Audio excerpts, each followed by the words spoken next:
What's up, everybody? Justin here with a new Feuds in Wrestling video. Feuds in Wrestling 1985.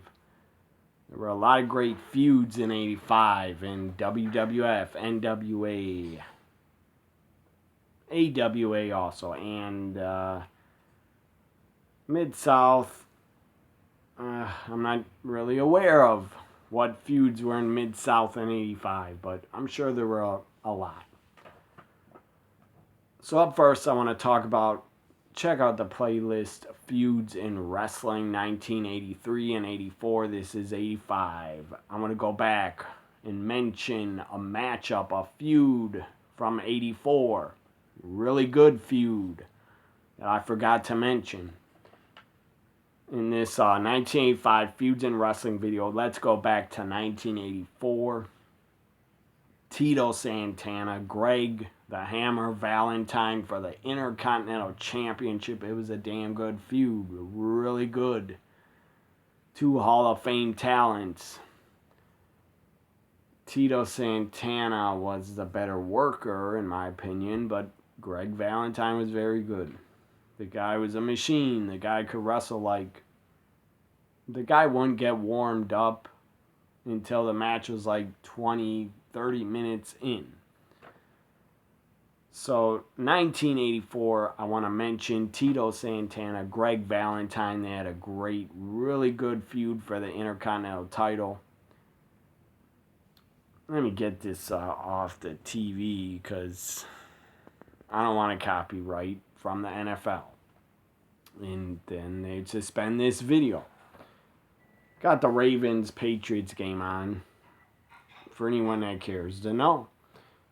So, Tito Santana and Greg Valentine had really good chemistry, really good matches, a really good feud. They had a cage match also for the Intercontinental title. That was a really good cage match in 84.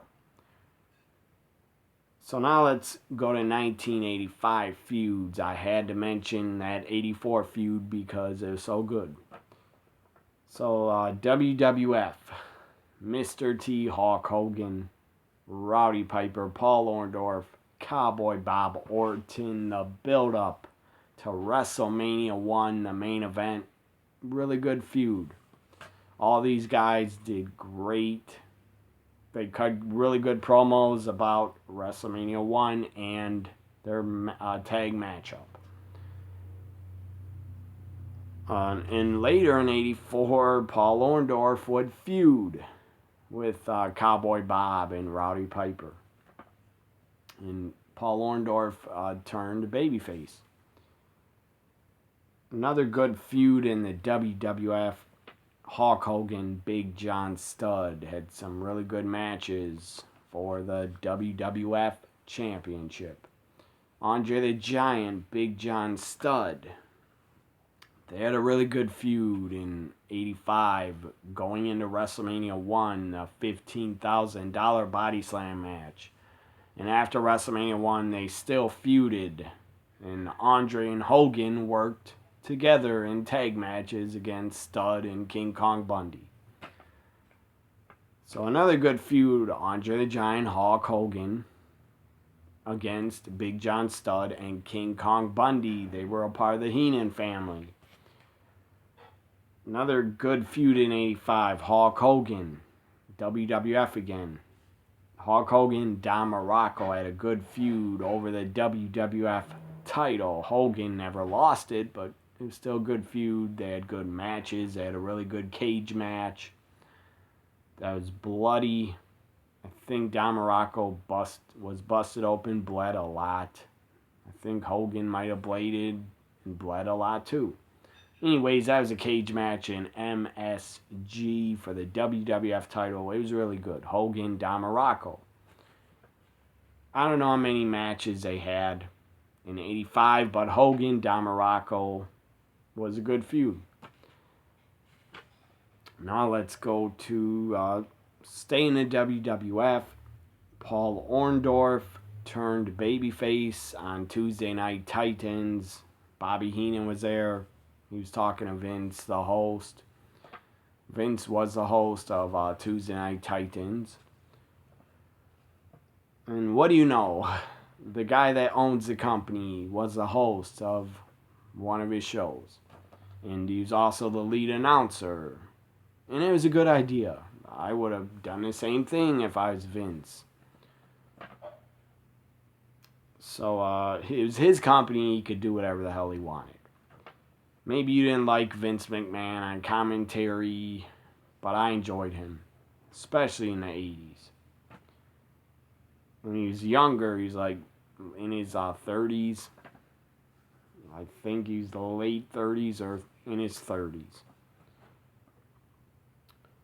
So Paul Orndorff on Tuesday Night Titans, Bobby Heenan to set up Paul Orndorff turning babyface. Bobby Heenan was like, me and Piper and Bob Orton were on the phone talking about the main event before WrestleMania 1. And then Paul Orndorff looks shocked and says to Bobby Heenan, like, what are you talking about? He says, I didn't get no damn phone call. And I didn't get a phone call. What are you talking about? And then Bobby Heenan was like, well, that's not my fault. You didn't get on the phone.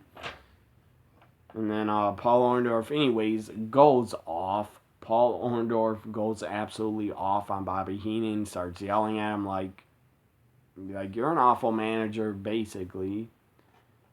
Starts yelling at him, then he yells, Weasel, you're fired. And then Paul Orndorff leaves the set of Tuesday Night Titans. Bobby Heenan, classic Bobby Heenan. The guy goes off, starts yelling at Vince. He's yelling at the camera like, I will not be embarrassed. I will not be made to look like a fool. And Vince is like laughing like, you were just fired. Bobby Heenan was fired, and it was great. So Paul Orndorff turned babyface. Mr. Wonderful was a babyface. That was kind of weird, but he was cheered for a while, for about a year, till he turned on Hogan in '86. That was another feud in wrestling. I will have it for '86. Paul Orndorff, Roddy Piper had a good feud. I believe that a match on a Saturday night's main event, or it was Paul Orndorff against Cowboy Bob Orton. They had a feud too. So now let's go to the NWA. In 1985, had some really good feuds. Ric Flair, Dusty Rhodes. One of the best feuds of all time. I'll say that again.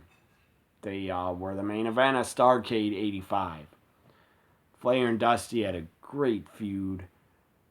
I believe the Four Horsemen started right before Starrcade 85 or after it, because I believe Dusty got his leg broken by Ric Flair, or the Horsemen helped Flair. So Ric Flair, Dusty Rhodes, one of the best feuds in 1985. Still with the NWA, Tully Blanchard, Magnum TA had a great feud. It was really hot. Awesome feud. The crowd was really into it. And they had a legendary I Quit cage match at Starrcade 85. More NWA feud.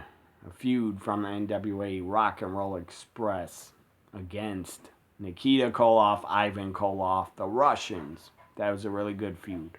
The fans just in the NWA went absolutely crazy. The girls went nuts for the Rock and Roll Express. They loved them. Especially Ricky Morton. That guy was like a teen idol. So now the final feud, or one of the final. Let's go to the WCCW World Class Championship Wrestling. Really good feud, underrated feud. Gino Hernandez, Chris Adams against Kerry Von Erich, Kevin Von Erich.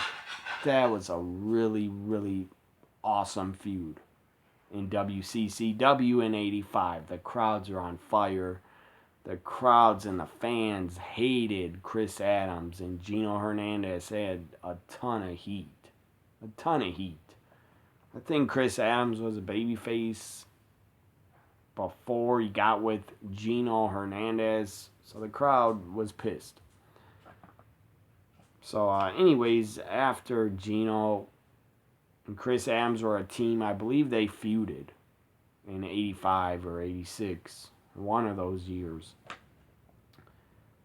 But Gino Hernandez, Chris Adams against Kerry and Kevin Von Erich was a just awesome feud for WCCW.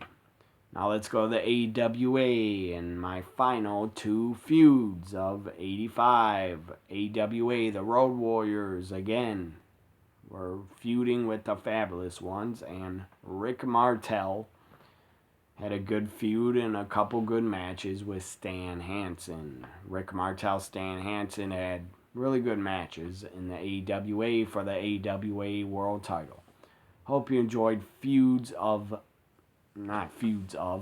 in Wrestling. Hope you enjoyed my Feuds in Wrestling 1985. Check out the playlist, 83, 84. Hope you enjoyed Feuds in Wrestling 1985.